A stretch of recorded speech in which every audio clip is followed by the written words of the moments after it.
The MGB. Okay, it's a creaky classic for old geezers in hairy sports jackets with leather patches on their elbows and flat caps who pretend they can still remember what it was like to drive fast, when in fact the MGB is a wheezy old thing that any modern Super Mini can blow into the weeds, right?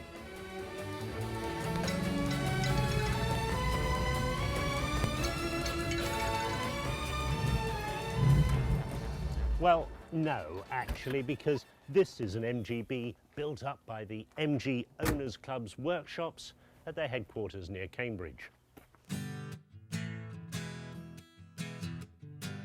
They've simply gone through their huge MGOC spares catalogue and come up with the ultimate specification car. It's based on a brand new MGB shell fitted with a 4.6-litre Rover V8 engine, 5-speed Range Rover gearbox, new wishbone suspension at the front, new rear suspension, high-ratio limited-slip back axle, carbon fibre trim, leather seats, door panels and electric windows in an MGB. So this is an MGB with a difference, and one of the main differences is the price tag. Now, you could get a very nicely restored standard MGB for around £6,000. This could stand you in at £30,000. Is it £24,000 better? Let's find out.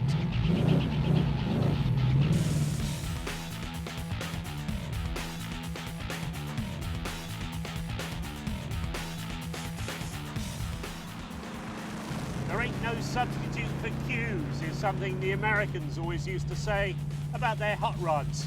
And that's certainly something you can say about an MGB.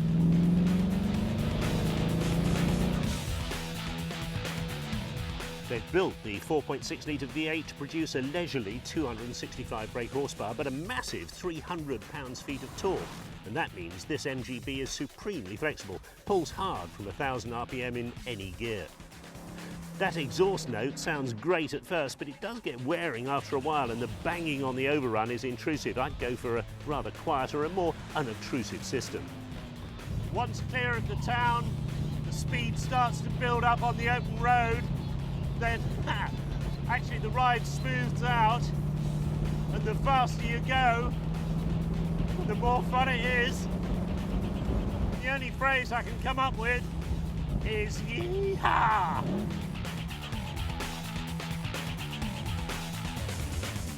With its high gearing, it could in theory pull 150 miles an hour, but 30-year-old aerodynamics mean a practical top speed of around 135.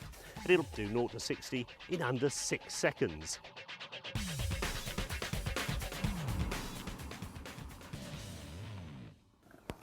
David Sculthorpe, the man behind this, brilliant job. I mean, how long did it take you? About 7 months in total, although it wasn't, day in, day out working on it. We had to take time off to develop bits and pieces for it, but strung end on end, 7 months. And would it be practical for somebody to build this car?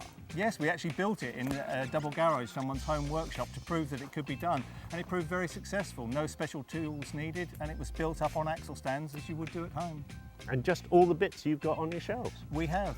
Every single part that's on this car we've supplied ourselves, and all those parts are very readily available, so there's no waiting for parts or difficult components to actually build into it. Just bolt it together.